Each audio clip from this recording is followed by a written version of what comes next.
adalah untuk mengasah keterampilan di bidang audit dan menguji tingkat penguasaan mahasiswa di bidang audit tentunya. Nah, di sini ada sedikit alur yang bisa dijalankan ketika mau menggunakan EduAksa. Yang pertama yaitu dengan mengunjungi aksaonlineedu.com dan kemudian nanti bisa melakukan registrasi dan nantinya diarahkan untuk melakukan verifikasi email, kemudian diminta untuk melakukan pembayaran untuk bisa masuk dan melakukan serta mencoba pengujian dan fitur-fitur yang ada dalam aplikasi kami, seperti itu. Nah, jadi kurang lebih konsepnya ini sama seperti Google Class, di mana kita harus memasukkan kode kelas terlebih dahulu untuk dapat bergabung kepada kelas yang telah disediakan. Nah, kemudian di sini karena mahasiswa diajarkan untuk mempelajari praktikum audit dan diasumsikan di aplikasi kami ini mereka menjadi auditor, di mana mereka harus mendapatkan file-file yang didapatkan dari perusahaan. Nah, itu diminta untuk mengunduh supporting file. Nah, supporting file ini adalah data-data yang diasumsikan didapatkan dari klien, seperti itu. Nah, kemudian mengisi beberapa data yang berkaitan dengan supporting file yang telah didapatkan dari klien, seperti perikatan, kemudian mengisi prosedur audit, atau menjalankan prosedur audit, kemudian melakukan pengujian, pembuatan KKP, dan di akhirnya adalah melakukan dokumentasi hasil dan memberikan opini. Meskipun di sini memang teman-teman mahasiswa itu nanti akan berlaku sebagai junior auditor, tapi kami di sini sekali lagi ingin memberikan experience kepada mahasiswa untuk bisa memberikan opini. Jadi hanya sebatas mengetahui bagaimana cara memberikan opini dan opini apa saja yang bisa diberikan, seperti itu. Nah, nantinya ketika siklus ini sudah selesai dilakukan, hingga akhir pembelajaran kami akan memberikan sertifikat. Nah, sertifikat ini dari internal kami, yaitu dari PT Samudra Edukasi Teknologi, berupa sertifikat pelatihan yang telah melakukan atau menyelesaikan pelatihan EduAksa, seperti itu. Nah, kemudian di sini ada perbedaan antara Atlas dan EduAksa sendiri. Nah, kalau di sini Atlas dan EduAksa memang berbeda. Kalau Atlas sendiri dia fokusnya adalah kepada risk assessment atau merancang prosedur. Sedangkan kalau EduAksa itu lebih ke arah pengujian substantifnya. Jadi, ketika sebelum melakukan pengujian substantif itu kan harus merancang prosedurnya terlebih dahulu untuk melakukan pengujiannya. Nah, itu kita ada di Atlas seperti itu. Jadi kita tidak menggeser Atlas, tapi kita saling melengkapi seperti itu. Nah, kemudian kalau bedanya sendiri dengan SEL apa?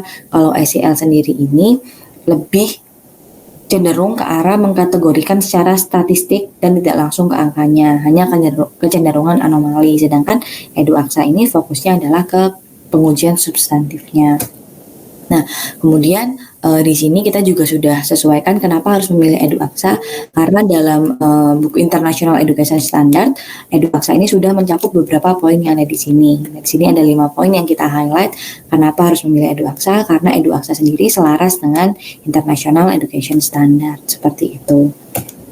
Nah, kemudian di sini kenyamanan yang kami tawarkan, yang pertama ada integrasi. Nah, di sini bisa menggabungkan fitur dan sumber daya yang memungkinkan peserta praktikum untuk mengakses informasi dan alat yang dibutuhkan secara efektif. Kemudian di sini juga kami menawarkan fleksibilitas karena dapat menyesuaikan waktu, tempat, dan metode pembelajaran sesuai dengan preferensi. Nah, maksudnya penyesuaian waktu dan tempat itu seperti apa? Karena EduAksa ini berbasis web, jadi ketika nanti semisal Bapak Ibu pengajar ingin melakukan kelas secara jarak jauh atau daring, nah itu bisa dilakukan. Pun ketika luring itu juga dapat dilakukan seperti itu. Nah, serta untuk pengerjaannya itu dapat dilakukan kapanpun dan ini tidak karena dia web based, tidak harus menginstal di device masing-masing. Jadi semisal menggunakan device yang berbeda itu bisa sekali karena kita kuncinya adalah di akun seperti itu. Nah, kemudian di sini kita juga customize, jadi memberikan peserta praktikum untuk menyesuaikan konten dan fitur mengenai soal kasus sesuai dengan preferensi. Nah, jadi semisal nanti akan menggunakan soal yang berbeda, itu kita bisa juga kerjakan di aplikasi kami seperti itu. Nah, kemudian di sini ada simulasi di mana memungkinkan peserta praktikum untuk melatih keterampilan audit dalam lingkungan virtual yang merupakan situasi nyata. Nah, jadi karena seperti yang sudah saya highlight tadi, di sini kita ingin memberikan experience kepada teman-teman mahasiswa ketika menggunakan EduAksa itu bisa berasa seperti mereka melakukan audit seperti itu. Kemudian di sini kita juga menghadirkan inovasi, pengalaman pembelajaran interaktif dan efektif melalui penerapan teknologi dan pendekatan yang kreatif. Nah, jadi dengan adanya EduAksa ini harapannya memang dapat memudahkan dosen dan mahasiswa seperti itu. Kemudian juga efisiensi, kita menyediakan sumber daya dan informasi dengan cepat, efektif dan tanpa hambatan sehingga nantinya dapat meningkatkan produktivitas peserta praktikum seperti itu. Nah, kemudian di sini kita juga menawarkan untuk sinergi dalam pengembangan modul. Nah, jadi saat ini kami memang sedang mengembangkan modul dengan dosen Undip seperti itu, yang nantinya modul ini dapat dipasarkan di Undip saja maupun di kampus lainnya seperti itu. Nah, jadi harapannya buku dengan adanya kolaborasi ini itu dapat memberikan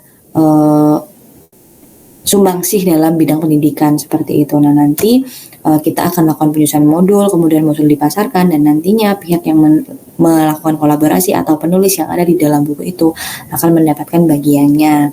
Nah, dengan syarat dan ketentuan, di mana pihak kedua menyediakan soal kasus, dan di mana pihak pertama atau kita sebagai penyedia yaitu menyediakan laporan keuangan, supporting file, layouting, dan mencetak buku seperti itu.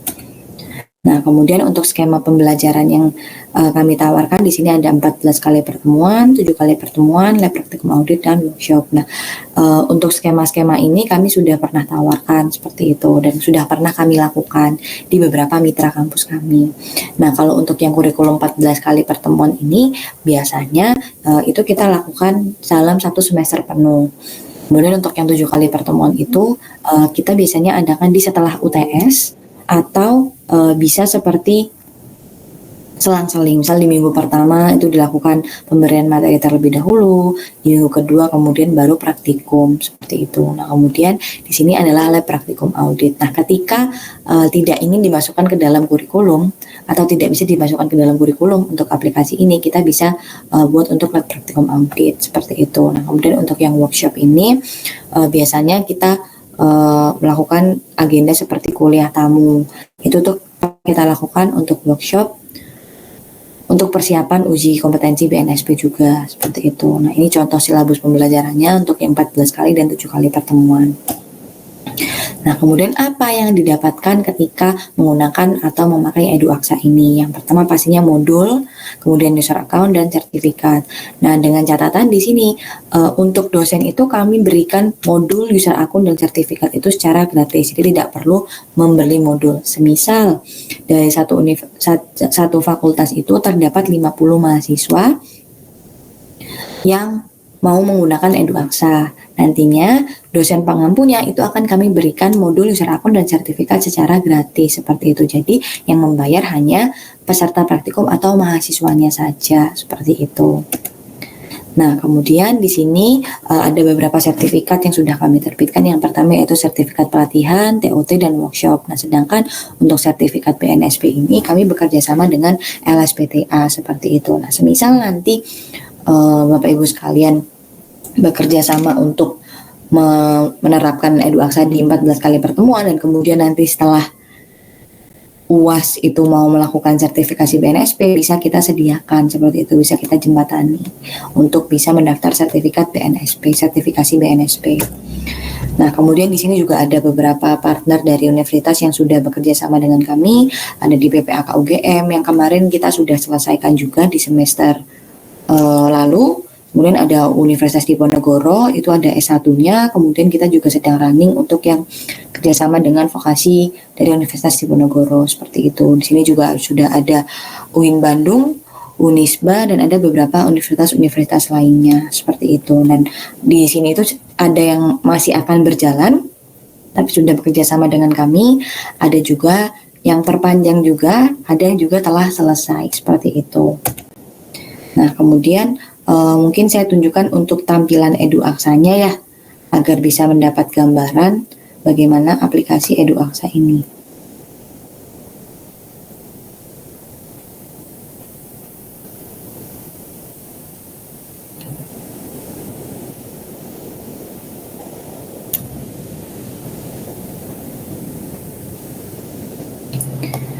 Nah, baik untuk di EduAksa sendiri ini, kita ada di website Samudra Edukasi Teknologi, kemudian masuk ke menu produk dan klik yang EduAksa. Nah, di sini saya tunjukkan tampilan sebagai mahasiswa seperti apa. Nah, untuk tampilan mahasiswa nantinya akan seperti ini. Nah, seperti yang sudah saya highlight tadi, di sini ada data yang harus di-download oleh mahasiswa, di mana seakan-akan mereka mendapatkan data ini dari klien, seperti itu. Nah, kemudian di sini juga ada menu setting akun jurnal koreksi. Ini adalah chart of account yang nantinya digunakan sebagai penanda ketika memang kita mau melakukan koreksi. Jadi tidak perlu ketik manual, tinggal memilih akun yang sudah dimasukkan di setting akun jurnal koreksi ini. Nah, kemudian di sini juga ada menu data klien yang harus dimasukkan, seperti data-data dan informasi umum yang didapatkan dari supporting file maupun buku soalnya, seperti itu. Nah, dari menu-menu ini kita sudah sediakan di supporting file dan di buku soalnya. Nah, kemudian di sini juga ada beberapa data yang harus dimasukkan, seperti di sini ada waktu mulai pekerjaan ini biasanya diisi ketika awal pembelajaran dan batas waktu pengumpulan adalah di akhir semester, seperti itu. Nah, di sini bisa memilih akun-akun apa saja yang akan diuji, seperti itu. Nah, karena di buku yang saat ini kami buat itu hanya ada 9 akun, maka di sini kita hanya pilih untuk 9 pengujian, seperti itu. Nah, tampilannya akan seperti ini. Di sini ada data yang sudah diisi, kemudian ada ke menu perikatan. Nah, di sini ada data-data yang harus diupload dan diisi. Ada menu upload file proposal. Nah, nantinya di sini mahasiswa itu tidak hanya diminta untuk mengupload, tapi diminta untuk mengisi. Kira-kira kalau misal membuat proposal, data apa saja yang diperlukan. Nah, itu nanti kita ajarkan dan data-datanya sudah terdapat dalam buku soal kami. Kemudian di sini ada identifikasi pengguna juga yang didapatkan dari supporting file tadi. Kemudian ada menu verifikasi permintaan data. Nah, menu verifikasi permintaan data ini fungsinya adalah untuk mengasah kemampuan analisa dari mahasiswa sendiri. Semisal data apa saja yang didapatkan dari supporting file dan buku soal, seperti itu. Nah, kemudian di sini ada menu pengujian. Jadi pengujian yang dipilih tadi itu ada pada menu ini. Nah, contohnya ada pengujian KAS. Nah, di sini diminta untuk mengisi prosedur. Memang karena di sini fokusnya adalah pengujian substantif, maka dari itu teman-teman mahasiswa ini hanya diminta untuk melakukan menjalankan prosedur. Jadi diasumsikan prosedur ini sudah dibuat, dirancang, jadi tinggal menjalankan prosedurnya saja, seperti itu. Nah, kemudian untuk langkah-langkahnya juga sudah ada, seperti diminta untuk mengupload buku besar. Nah, file ini yang kita download di awal tadi yang diasumsikan sebagai data yang diberikan oleh klien, seperti itu. Di sini juga kita sudah sediakan untuk menu cash count sampai untuk menu uji mutasi gas. Nah, di sini. Nah, jadi di sini kita sudah buat otomatis ketika memasukkan hasil cash count-nya berapa, kemudian mutasi keluar dan mutasi masuknya berapa, serta saldo menurut buku atau neraca berapa, itu nanti ketika di-save akan otomatis muncul selisihnya kenapa. Nah, selisih ini kita juga sudah buat kasusnya dan buktinya kenapa bisa terjadi selisih dan alasannya apa, itu kami sudah jelaskan di buku soal, seperti itu. Nah, ketika ingin mengoreksi, itu masuk kepada menu top schedule di sini. Nah, jadi fungsinya mengisi di setting akun jurnal koreksi adalah untuk mengenali nama akunnya, seperti itu, yang nanti bisa menjadi otomatis dimasukkan ketika mengisi data atau saldo di awal, dimasukkan ke masing-masing top schedule, itu nanti akan otomatis muncul di masing-masing kertas kerja. Nah, contohnya ketika terdapat koreksi di beban lain-lain atau di kas kecil, ketika ini saya hapus, dia akan tidak link ke AJE RJE-nya. Ketika saya masukkan, dia akan otomatis masuk ke link AJE RJE-nya, seperti itu. Nah, nanti ini data ini akan otomatis muncul di kertas kerja. Saya coba tunjukkan. Nah, di sini ketika misalnya diklik create WBS, nah di sini akan muncul koreksinya sebesar apa yang sudah diisi di top schedule. Jadi ini nanti akan otomatis seperti itu. Kemudian di sini setelah itu juga terdapat menu laporan keuangan audit. Nah, di sini yang saya maksud mahasiswa bisa memberikan opini seperti itu. Nah, kemudian ketika di kampus memberikan pembelajaran terkait atlas, bisa diisi atlas dan linknya apa, bisa dimasukkan. Ketika memang belum, bisa diisi belum. Kemudian di sini diminta untuk mengupload laporan keuangan yang formatnya sudah kami sediakan, surat representasi manajemen dan LKTP yang formatnya sudah kami sediakan. Nah, ketika sudah mengisi ini, artinya pembelajaran telah selesai dilakukan dan praktikum EduAksa itu sudah selesai dilakukan seperti itu. Nah, nanti diminta untuk menandai proyek sudah selesai seperti itu. Mungkin itu yang bisa saya sampaikan terkait aplikasi EduAksa. Mungkin dari EduAksa dulu ada yang ingin ditanggapi atau ditanyakan terlebih dahulu, sehingga nantinya saya bisa lanjut ke aplikasi selanjutnya, yaitu Cerdas Pajak.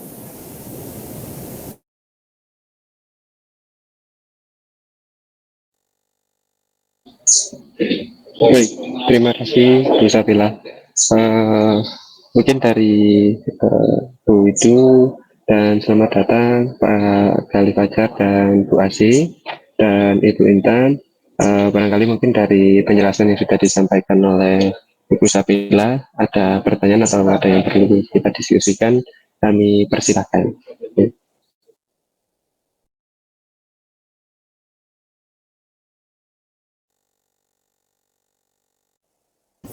Oke, terima kasih tadi paparannya ya.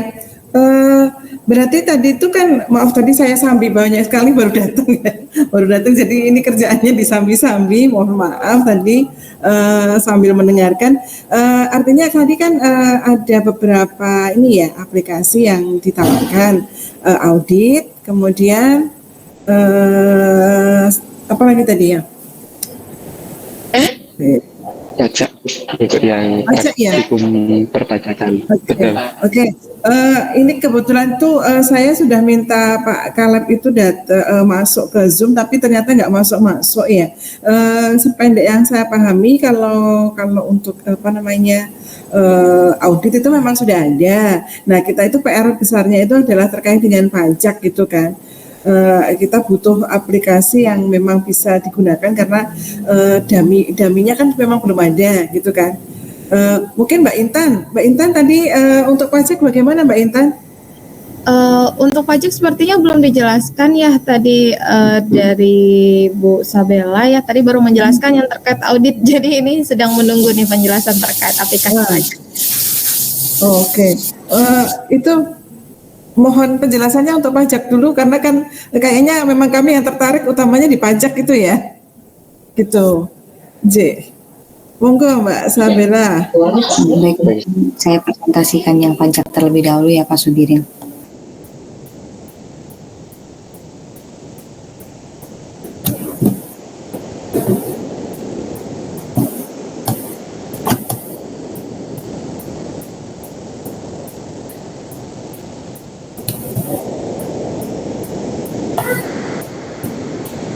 Apa sudah terlihat?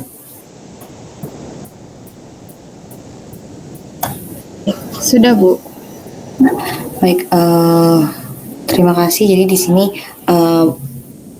produk kami yang kedua adalah Cerdas Pajak, di mana Cerdas Pajak ini adalah website aplikasi praktikum pajak yang dilengkapi dengan modul pembelajaran serta nantinya memungkinkan mahasiswa untuk mempelajari praktikum pajak secara interaktif dan efektif. Nah, kemudian di sini Cerdas Pajak ini dilengkapi dengan buku modul pembelajaran. Kemudian kami rancang untuk memberikan solusi yang terintegrasi antara kebutuhan pengisian SPT secara online dan penerapannya dalam ranah pendidikan. Nah, di sini juga ada alurnya untuk Cerdas Pajak, yaitu mengunjungi Cerdas Pajak dan kemudian melakukan registrasi, kemudian mengunduh kertas kerja, serta nanti masuk ke dalam kelas dan kita akan sebagai dosen memberikan kode kelas, kemudian melakukan perhitungan, pengisian SPT, penilaian, dan di akhir perkuliahan atau di akhir semester nanti kita akan berikan sertifikat dari internal kami.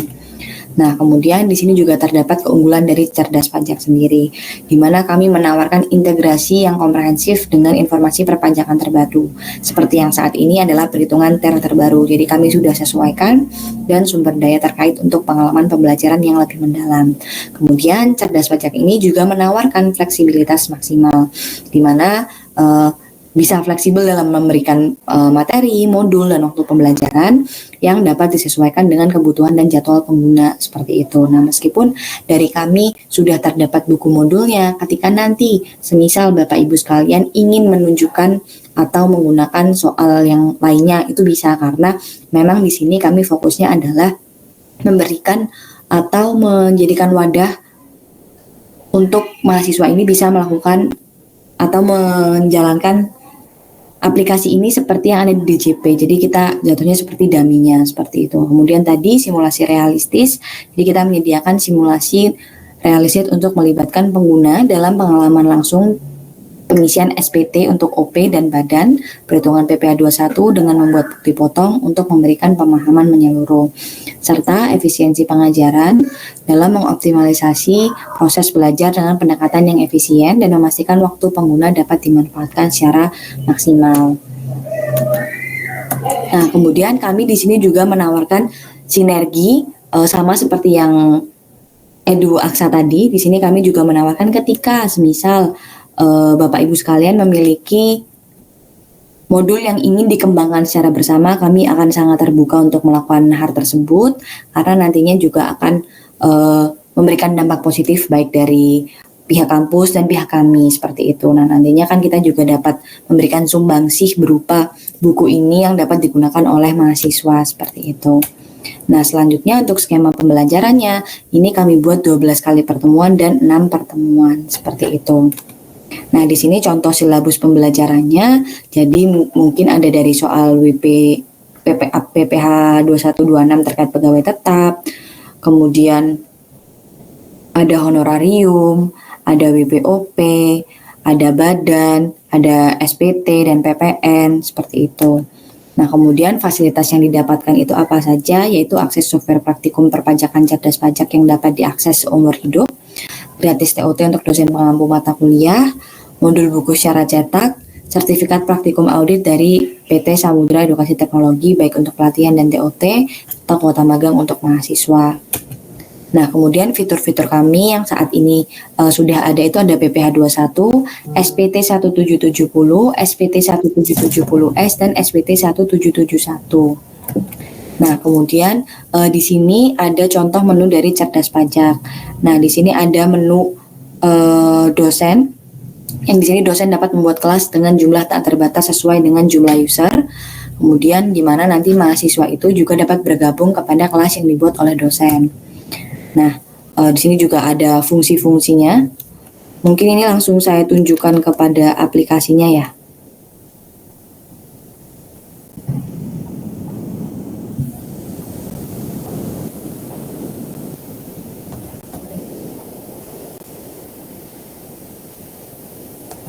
Nah, jadi aplikasi kami ini ada dua, yaitu untuk dosen maupun untuk mahasiswa. Nah, mungkin saya tunjukkan untuk dosen terlebih dahulu. Nah, untuk tampilannya kurang lebih sama, yang membedakan nanti hanya di fungsinya dan kemudian di menu ini ada tulisannya dosen.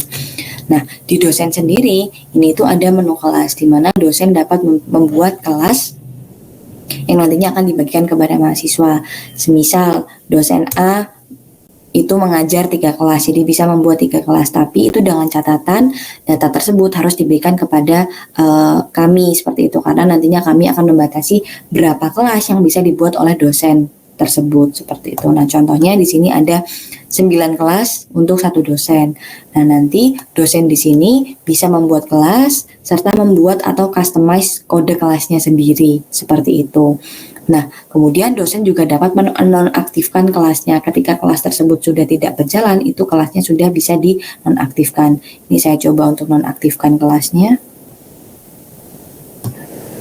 Ini untuk status nonaktifnya itu hanya bisa dari admin saja. Nah, nanti ketika semisal kelas ini sudah melewati semesternya, kita bisa nonaktifkan seperti itu. Kemudian di sini ada menu praktikum SPT dan PPh 21. Nah, di sini saya coba contohkan untuk pembuatannya. Jadi di sini itu yang di awal kita bisa memilih untuk melakukan praktikum pengisian WPOP atau badan. Nah, semisal ini diisi badan, ini diminta untuk mengisi beberapa data-data yang kita sudah sediakan di soal seperti itu. Nah, biasanya kan kalau di DJP itu kita harus memasukkan NPWP asli, sedangkan di sini kita tidak perlu memasukkan NPWP asli karena memang di sini tujuannya kita hanya untuk belajar dan memberikan experience secara nyata seperti itu. Nah, kalau menggunakan NPWP asli kan takutnya nanti semisal Bapak Ibu sekalian memiliki klien, kemudian data-data klien dirubah atau ditunjukkan, kan takutnya ketika ada masalah itu nantinya akan berdampak ke depannya seperti itu. Maka dari itu kita di sini membuat aplikasi cerdas pajak ini. Nah, ini saya coba bukakan yang sudah diisi. Nah, ini bentuk formulirnya ini kurang lebih sama. Sebentar.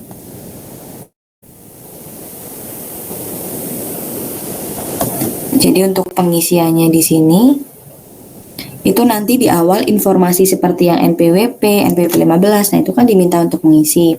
Nah, jadi tampilannya kurang lebih kita buat semirip mungkin dengan DJP karena tadi kita ingin memberikan experience seperti itu. Nah, di sini untuk NPWP yang dimasukkan meskipun NPWP-nya itu adalah nomor acak, itu bisa ditampilkan seperti ini. Nah, nanti ini seolah-olah adalah NPWP dari yang dimasukkan oleh mahasiswa itu tadi, seperti itu. Nah, kemudian di sini juga terdapat menu profil. Kita buat semirip mungkin. Kemudian di sini ada menu lapor atau pengisian SPT-nya. Nah, untuk formnya sendiri ini kurang lebih yang memang mirip kita buat seperti yang milik DJP dan bisa diisi. Nah, ketika dia sudah mengisi data-data di awal, ini nanti akan muncul tahun pajaknya berapa, NPWP-nya berapa, dan yang sudah diisi di awal. Kemudian ini juga kita bisa isi seperti itu. Nah, dari data-data yang diisi ini nantinya akan menjadi kunci jawaban yang bisa digunakan oleh Bapak Ibu dosen untuk menilai langsung dari nilai mahasiswa seperti itu. Nah, ini jadi ada beberapa poin yang sudah kita berikan nilai. Memang untuk saat ini kita berikan nilainya default dari kita seperti itu.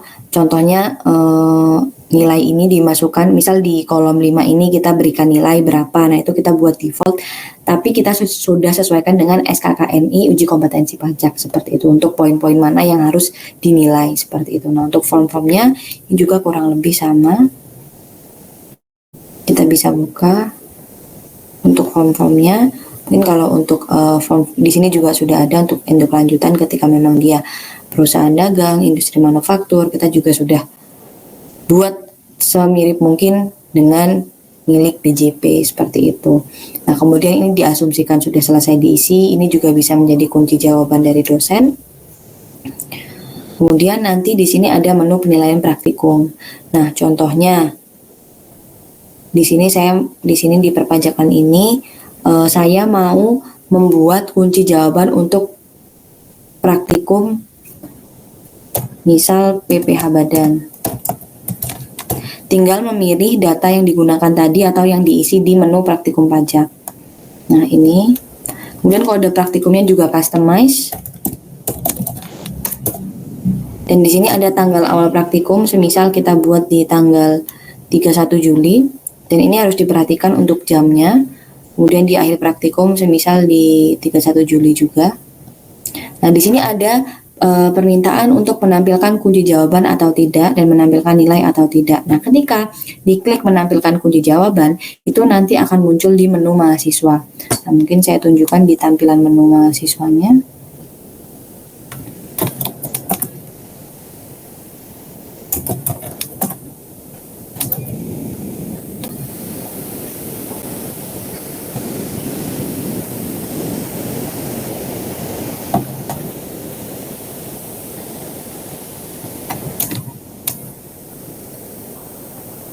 Nah, ini tampilan mahasiswanya.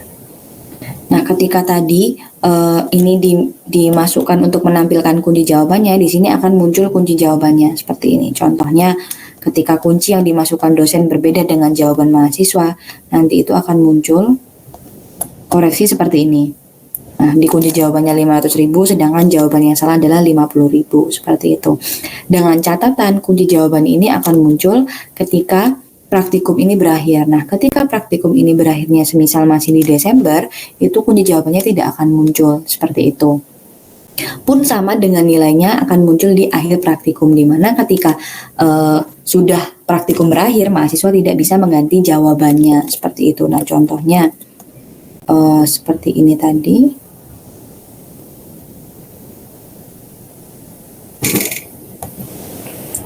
Ini kan praktikum yang dilakukan.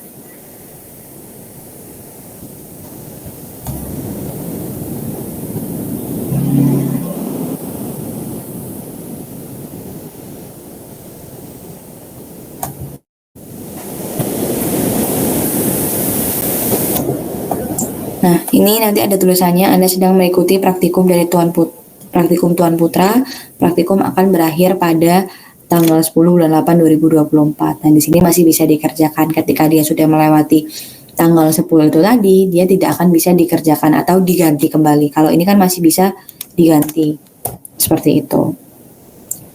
Nah, ini mungkin untuk yang menu penilaian praktikum. Jadi nanti untuk nilainya akan otomatis muncul di masing-masing menu mahasiswa ketika sudah melewati batas waktunya, seperti itu.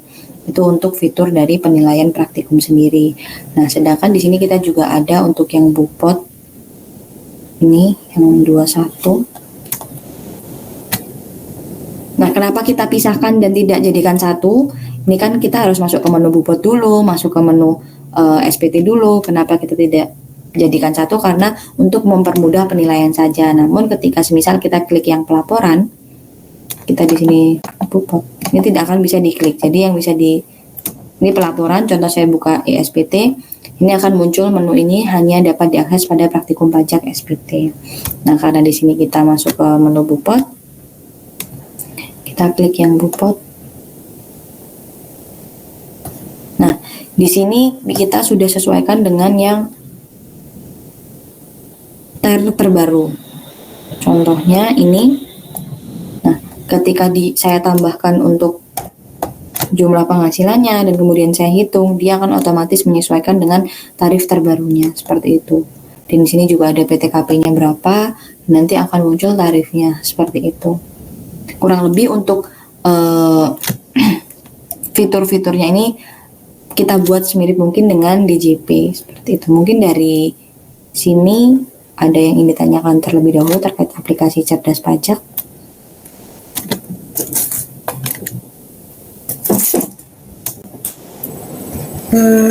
Mbak Sabila, punten. Berarti ini untuk pajak itu PPh aja ya, baik itu pribadi ataupun badan ya, yang dibuat aplikasinya ini. Iya Ibu, saat ini masih ada PPh 21, SPT 1770, 771 sama 770S kan. Kalau untuk yang unifikasi kita sedang running, insya Allah di September ini kita sudah bisa maksudnya dipraktekkan seperti itu Ibu. Kalau yang kayak PPN, invoice kayak gitu ada nggak Mbak? Itu nanti di PPh 21 sedang kita kembangkan. Kalau memang yang kita sedang menunggu itu yang PPN Ibu, karena kan kemarin kita lagi menunggu pembaruan dari Cortex itu infonya kan, karena mau dibuat web base semua kan Ibu. Oh iya, dulu hal itu. Jadi sebisa mungkin aplikasi ini kita mengikuti DJP itu, pajak yang terbaru seperti itu. Jadi biar mereka bisa merasakan experience-nya. Oke. Berarti ini tadi kan penawarannya ada 12 kali pertemuan, 6 kali pertemuan, seperti itu. Nah, ini yang mengajar itu dari pihak Samudra Solusi atau dari kami, atau seperti apa Mbak? Misalkan kami taruhlah, oke, kita mau ambil aplikasi ini untuk pembelajaran mahasiswa kami, seperti itu ya. Nah, penawarannya itu apakah memang kami yang membuatkan kelas, oh ini ada kelas, nanti dari Samudra Solusi itu yang akan mengajarkan, atau bentuknya itu kita seperti kontrak, terus kemudian kita pengajar kita di training, kemudian kita seperti bayar aplikasi itu seperti langganan atau seperti apa itu, atau memang per mahasiswa yang dibebani? Baik mungkin Ibu. Jadi kalau di sini kita itu bekerja sama dengan universitas, jadi kita akan memberikan pelatihan kepada Bapak Ibu dosen, nantinya yang mengajar akan tetap dari universitas, seperti itu. Oke. Kalau terkait dengan biaya-biaya gimana Mbak? Mungkin kalau untuk biaya bisa dijawab oleh Pak Sobirin. Baik, terima kasih Bu Sabela, terima kasih Bu Windu.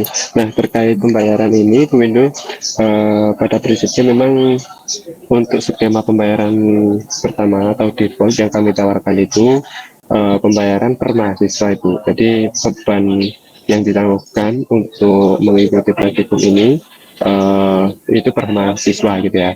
Nah dari per mahasiswa itu nanti apa saja yang didapatkan, yaitu user account untuk setiap mahasiswa, lalu modul pembelajaran atau modul yang nanti akan digunakan secara cetak, lalu sekaligus untuk sertifikat setelah mahasiswa selesai melaksanakan program perkuliahan praktikum perpajakan.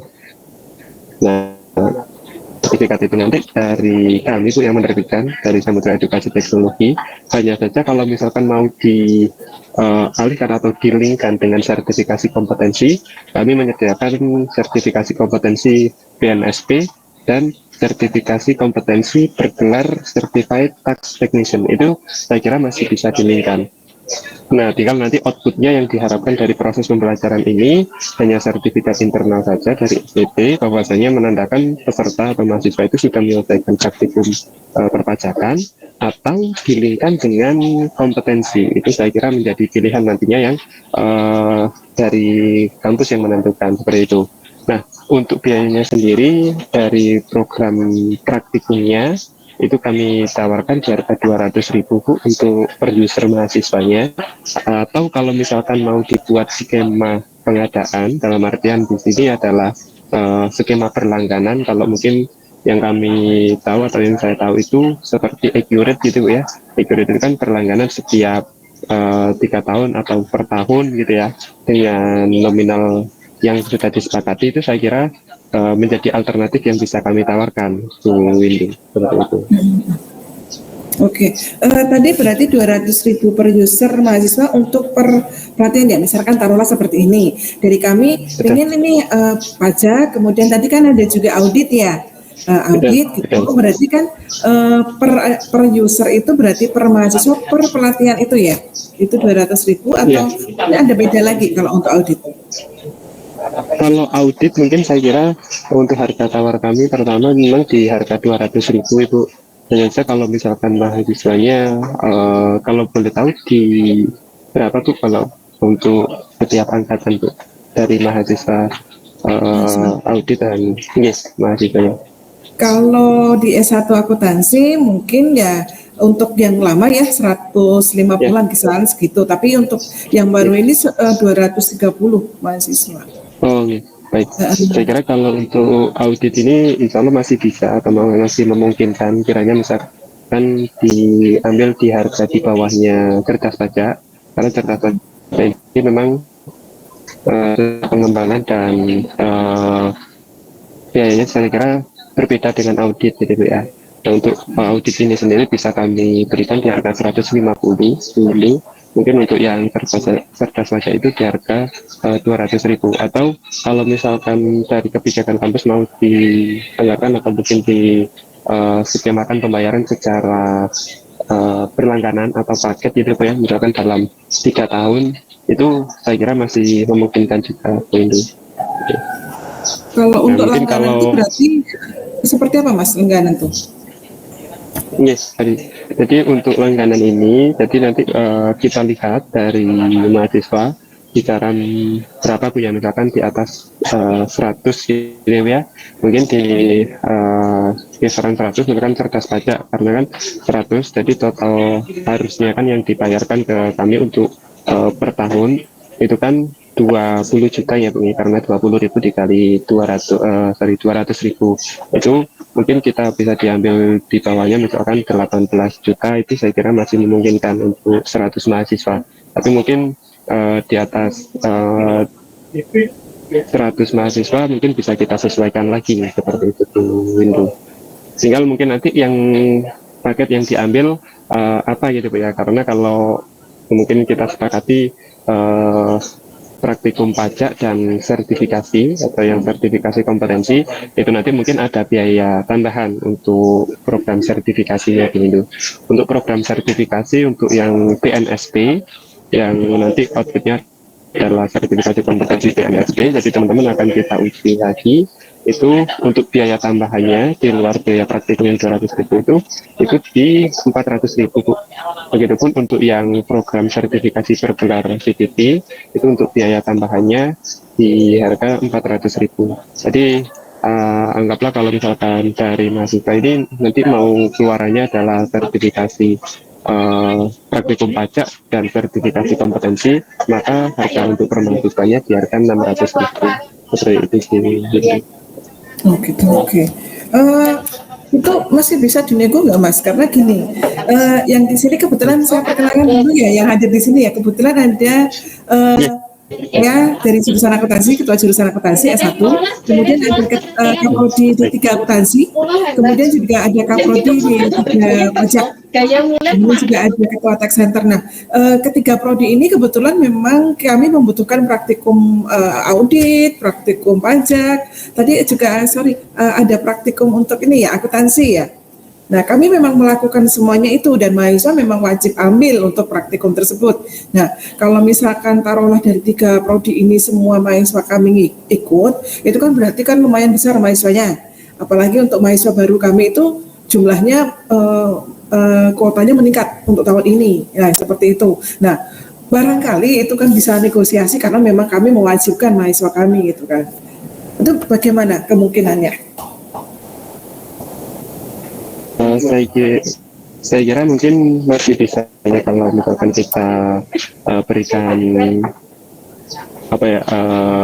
negosiasi ada, karena ini kan harga yang kita tawarkan ya bagaimanapun, karena prinsipnya kita kan bekerja sama ini kan harapannya kita win-win solution gitu ya, bagaimanapun cara yang terbaik ini nanti yang akan kita pilih, karena alternatif terkait dengan pembiayaan ini memang banyak Bu alternatif yang kita berikan. Misalkan, saya mohon maaf untuk harganya ternyata tidak memungkinkan kalau di 200.000. Oh enggak apa-apa, mungkin dari Bung Endo berkenanya di harga berapa, maka mungkin nanti dari alternatif itu misalkan kita carikan katakanlah untuk modul bukunya ini kan masih bisa kita berikan secara soft file, itu mungkin masih bisa kita tekan seperti itu Bu. Jadi harapan kami sih mungkin dari buku ini tetap kita berikan secara cetak agar mungkin mahasiswa itu ada semacam kenang-kenangan gitu ya, karena bagaimanapun untuk masing-masing user account baik EduAksa ataupun Cerdas Pajak ini itu nanti kita berikan seumur hidup Bu. Seumur hidup, jadi meskipun nanti mahasiswa sudah menyelesaikan tahap praktikumnya, maka mahasiswa masih tetap bisa mengakses aplikasinya kiranya untuk pembelajaran. Misalkan, karena kan kita tidak tahu mahasiswa nanti membutuhkan praktikum ini itu sampai kapan gitu ya. Jadi kalau misalkan mahasiswa sudah lulus, mahasiswa masih tetap bisa cross check informasi atau masih bisa cross check terkait dengan pembelajarannya dulu. Hanya saja yang mungkin kita batasi adalah akses untuk pengerjaannya, atau mungkin karena misalkan audit ini kan kita berikan hanya satu klien saja. Satu klien itu ketika nanti mahasiswa sudah lulus, mahasiswa masih bisa akses user account-nya, asalkan mahasiswa tidak lupa untuk user account dan password-nya, itu saja. Mungkin saya kira masih memungkinkan, tinggal mungkin nanti kita sepakati saja kiranya untuk pembayaran ini tetap disediakan secara per mahasiswa atau per paket itu tadi ya, paket langganan itu. Oh baik. Mungkin dari Pak Gali, Mbak Inta, ada pertanyaan mungkin dari Ya, baik, terima kasih Bu Indo atas kesempatannya, Bu Sabella, Pak Samudra. Pertama, melanjutkan tadi ya terkait pembayaran, tadi kan ada paket setahun gitu, setahun itu sekitar 18 jutaan dan mungkin mudah-mudahan kalau nego bisa lagi turun gitu ya, karena memang kalau saya kan memang jurusannya kami itu adalah di administrasi pajak, jadi memang anak-anaknya pasti praktikum pajak butuh gitu, dan tadi memang melihat lebih memang ke OP dan badan yang PPH 21 ya, yang PPN-nya sepertinya belum ya tadi ya, dan yang badan tadi memang langsung dicontohkan, kalau yang dosen itu sepertinya sudah langsung dibuat ada kunci jawabannya ya, jadi nanti dan langsung pengisian SPT ya sama bukti potongnya. Nah, untuk pembayaran itu yang 18 juta setahun itu apakah misalnya gini, itu kan dipakai untuk ada berapa 1 tahun itu untuk berapa paket mahasiswa gitu? Maksudnya apakah 18 juta itu bisa lebih dari berapa ratus mahasiswa? Tadi kan dibilangnya hanya 100 saja. Nah, atau boleh nggak nih misalnya mahasiswa ini kan dapat praktikum PPH Potput dan OP barengan nih di dalam 1 semester. Artinya semester depan kan mahasiswa itu nggak lagi gitu ya. Mungkin dapatnya yang badan gitu, dan badan juga beda angkatan gitu. Yang dapat badannya bukan angkatan yang kemarin dapat yang semester lalu dapat OP dan Put gitu. Nah, apakah maksudnya bisa nggak yang ketika mahasiswa ini udah nggak pakai lagi, mahasiswa yang semester atas nih nggak pakai lagi, akunnya itu digantikan dengan yang adik tingkatnya gitu. Jadi tapi tetap masih dengan yang harga paketan tadi gitu sih. Itu dulu sementara.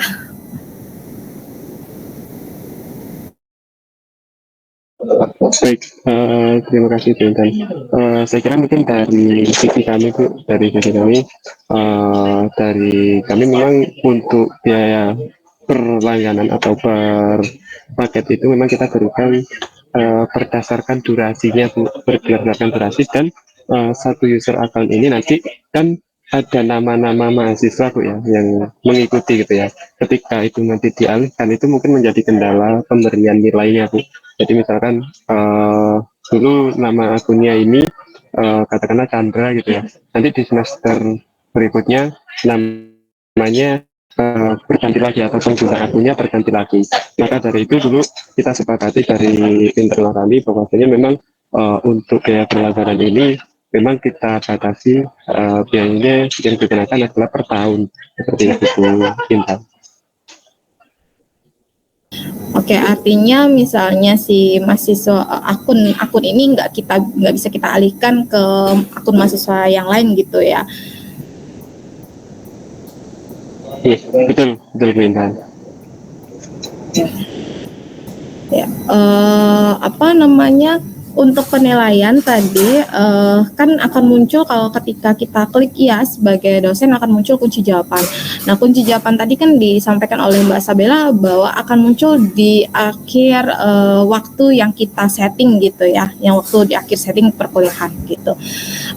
Artinya ketika mahasiswa ini biasanya dosen memberikan tugas nih, misalnya kerjakan praktikum yang soal yang pertama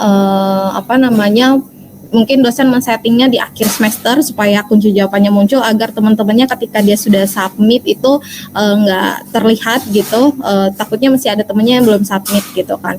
Jadi kunci jawaban ini nggak akan muncul ya ketika mahasiswa A misalnya sudah mensubmit, udah selesai, tapi si mahasiswa B-nya sedang berjalan gitu. Atau munculnya ketika mahasiswa selesai submit tugas praktikumnya. Baik, saya izin menjawab ya. Untuk kunci jawaban ini bisa ditampilkan atau tidak. Jadi dosen bisa memilih untuk menampilkan atau tidak. Ketika dosen memilih untuk menampilkan, itu akan muncul di akhir tenggatnya itu, seperti itu.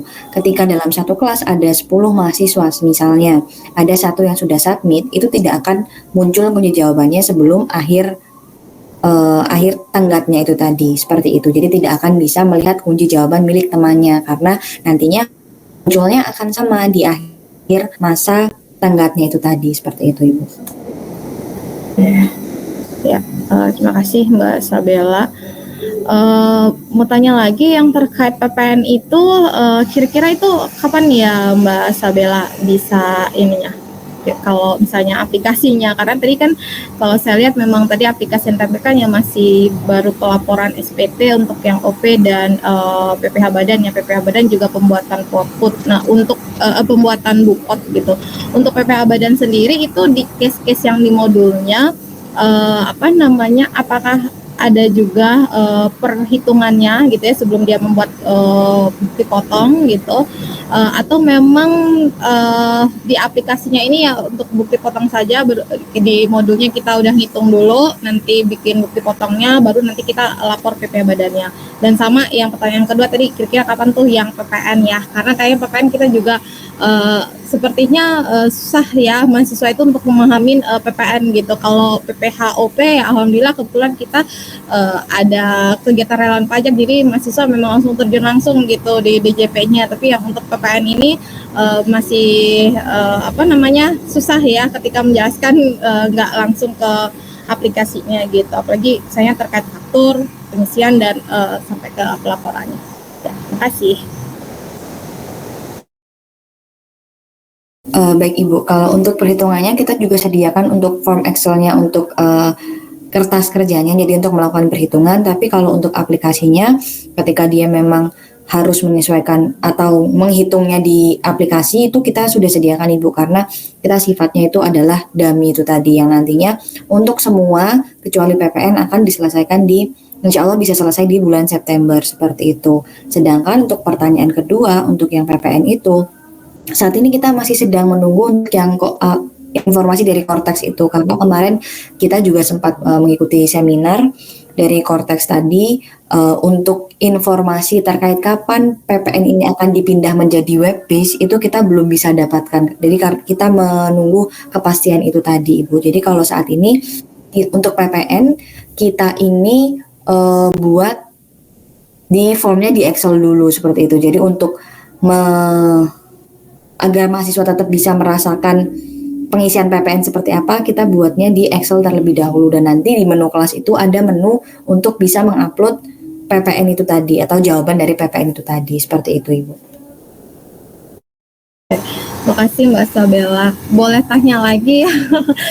Maaf nih banyak tanya. Tadi saya mungkin tuh sedikit terlewat tadi pada saat pembuatan kelas. Ini saya yang salah dengar atau mungkin ini ya mau penjelasan lagi. Dosen itu tidak bisa membuat kelas sendiri untuk pembuatan kelas, artinya kami sebagai dosen harus menginformasikan kepada admin dari PT Samudra agar dibuat kelas sesuai nama yang kami inginkan gitu ya. Bukan seperti itu Ibu, jadi tetap bisa membuat kelas seperti saat Ibu membuat di Google Classroom, tapi untuk kelasnya kita hanya membatasi, semisal dari kampus itu memberikan informasi di semester ini Ibu Intan misal akan mengampu 3 kelas seperti itu. Nah nanti akun Bu Intan akan kami batasi untuk 3 kelas itu saja di semester ini seperti itu Ibu. Tapi untuk kelasnya sendiri bisa membuat sendiri, untuk kode kelasnya bisa Ibu customize sendiri seperti itu. Oke. Terima kasih Mbak Sabella. Ya, mungkin itu dulu Bu Windu. Mungkin Bu Momo atau Pak Galih ada yang tambahkan.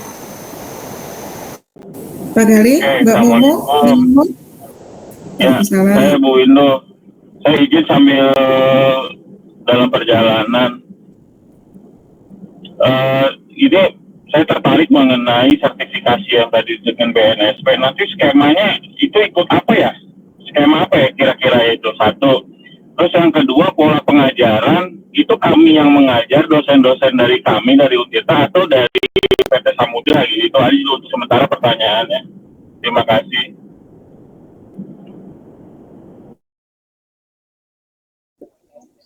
Baik, terima kasih Pak Gali.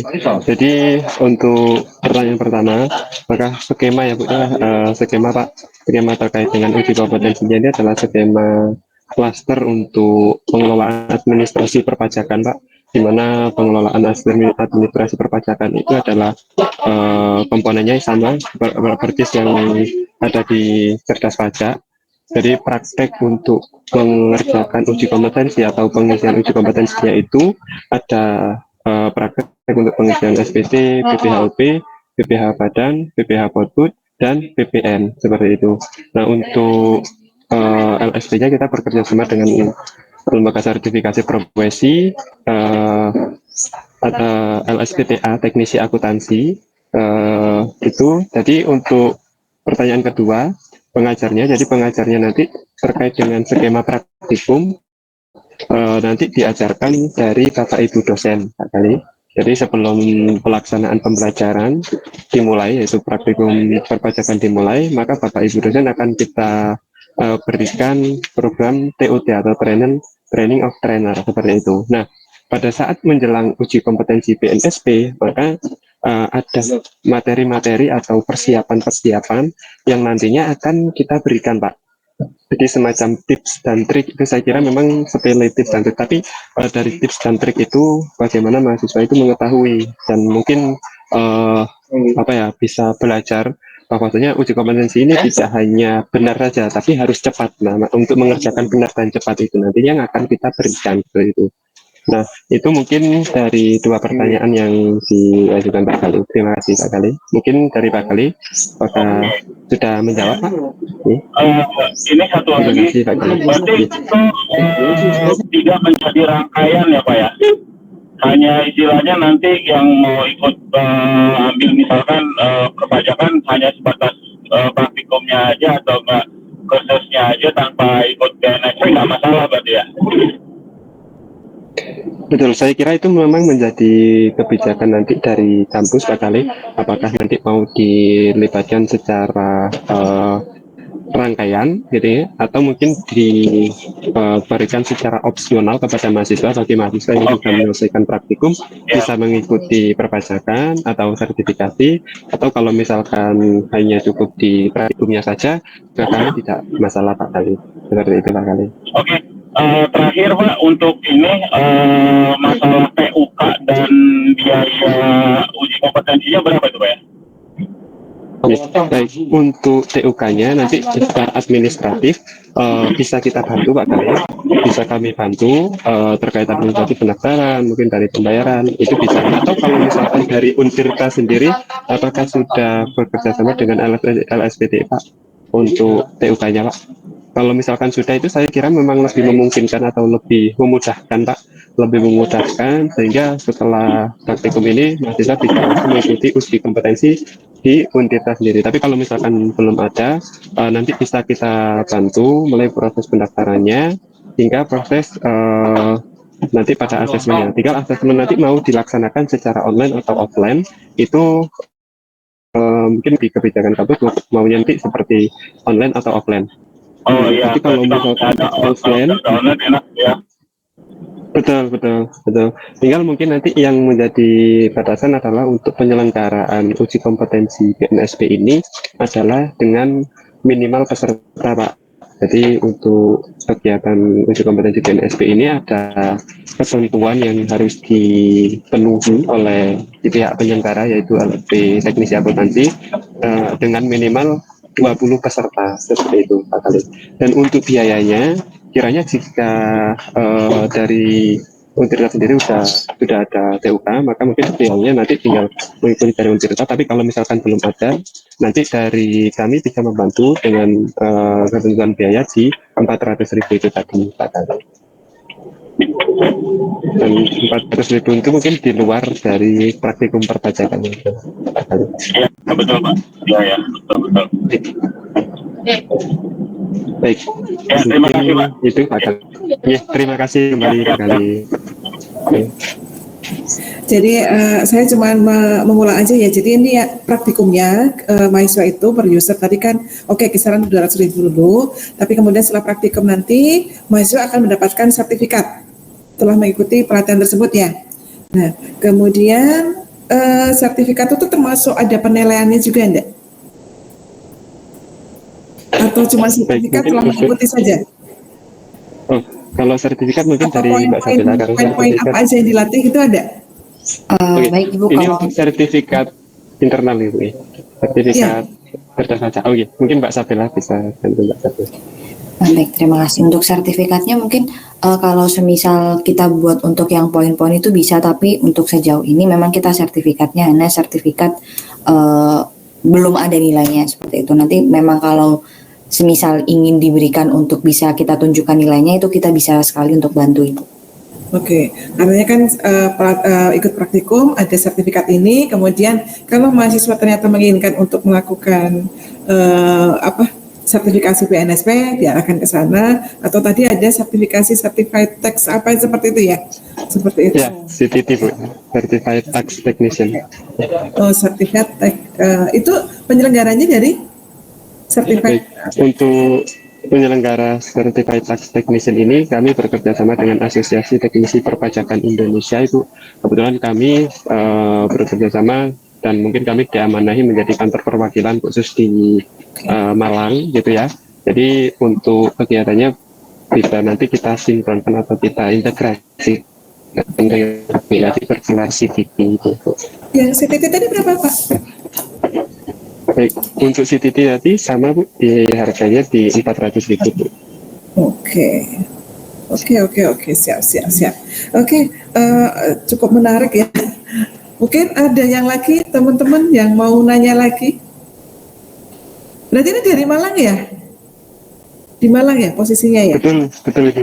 Kami dari Malang. Tapi kami ada perwakilan juga di Yogyakarta dan dulu sempat kita buka di Banten, di Tangerang Banten, dan ini insya Allah kami akan buka kantor baru lagi di Bandung Bu. Oh, ya. Di Bandung apa Bandung? Bandung Jawa Barat Bu. Bandung, bukan Insya Allah Bandung mungkin ya? nanti kalau ada kesempatan, oh bukan. Oh beda Bu, Bandung itu mana Bu? Enggak tadi, itu cuma bercanda aja. Ada M-nya kan, Bandung. Ada. Karena saya kebiasaan Jawa Bu, kalau Jawa apalagi Jombang Bu, karena aslinya saya Jombang Bu. Biasanya itu kalau Bandung gitu, Mojokerto Iya. gitu. Sama di Malang daerah pakai saya M, Bu. juga sama pakai M tuh. Oh, iya. Saya juga dari Jawa Tengah Mas. Oh Jawa Tengahnya mana Bu? Boyolali. Oh iya, Boyolali. Iya. Oke. Baik, itu Bu. Secara pendek ini paling tidak kami sudah mulai sedikit memahami, tapi ada baiknya yang masih ya, karena ini kan ini penjelasan secara online. Kalau bisa kami diberikan bentuknya berupa soft file terkait dengan penawarannya ini, sehingga kami nanti bisa berkomunikasi dengan pimpinan kami seperti ini, penjelasan dan segala macam. Kemudian kami akan mencoba untuk menjajaki apakah memang bisa kami terapkan di sini seperti apa. Nanti kalau memang oke, nanti kita negosiasi lagi seperti itu ya. Iya. Nanti kami Baik, memperoleh soft file-nya berupa penawaran ataupun seperti ini loh yang dimaksud dengan pelatihan ini, sehingga kami bisa explain ke sini juga gitu. Oh iya, baik Bu Winnie, mungkin kami lampirkan dalam bentuk booklet sekaligus dalam bentuk surat untuk penawaran mengenai informasi harganya, sehingga mungkin nanti dari Bu Winnie dan Bapak Ibu pasien yang lain bisa mempelajari terlebih dahulu, sehingga mungkin kalau misalkan nanti kita sepakat, insya bisa kita segerakan untuk pelaksanaan TOT, sekaligus bisa kita segerakan untuk program penandatanganan kerjasamanya itu. Harapannya mungkin dari program atau di kegiatan penandatanganan kerjasama ini kita barengkan dengan TOT-nya gitu Bu. Oke. Ya. Mungkin kalau untuk mungkin nanti sudah cukup lumayan paham. Gambarannya sudah mulai ketangkap gitu. Baik, mungkin nanti selanjutnya tinggal kita Bu ya, pembiayaan ya bisa gitu. Oke, baik Bu Windu, mungkin dari Mbak Fadila atau Bapak Ibu yang lain ada yang perlu disampaikan? Mungkin dari saya cukup Pak. Sebenarnya mungkin ini untuk Bapak Ibu sekalian ketika ingin mencoba dari aplikasi kami bisa masuk ke website PT Samudra Edukasi Teknologi, kemudian nanti masuk ke menu produk, di situ ada pilihan untuk melakukan free trial. Nah, nanti akan diarahkan ke email, nanti akan diminta untuk mengisi beberapa data, nanti akan diberikan akun untuk bisa dicoba seperti itu. Mungkin itu. Oke, siap. Samudra Edukasi Terima Teknologi. kasih. Benar itu. Baik, mungkin jika sudah selesai dan dapat diterima, alhamdulillah mungkin kita cukupi untuk kegiatan presentasi terkait dengan pengenalan program praktikum audit Edu Aksa dan program praktikum perpajakan kerja saja. Semoga dengan kegiatan presentasi ini kita bisa melengkapi dan pada prinsipnya kita mengajukan program kerjasama. Harapannya dari kerjasama ini tidak terbatas dari Edu Aksa sebagai penyelenggara dan dari program studi akuntansi Universitas Sultan Ageng Tirtayasa sebagai pengguna, tapi bisa kita terus berkembang seperti itu. Nah, mungkin dari kami selaku Samudra Edukasi Teknologi mengucapkan terima kasih yang sebesar-besarnya kepada Ibu Windu dan Bapak Ibu dosen telah meluangkan waktu. Semoga dari kegiatan ini kita bisa menerima manfaat dan barokah. Baik, mungkin cukup dengan mengucapkan alhamdulillah kita akhiri. Wassalamualaikum warahmatullahi wabarakatuh. Waalaikumsalam warahmatullahi Terima kasih, wabarakatuh. Bu Windu. Terima kasih. Terima kasih, Bu Intan. Terima kasih, Pak Bu Gali. Isabella, Pak Samudra. Iya. Izin saya Ya, terima kasih.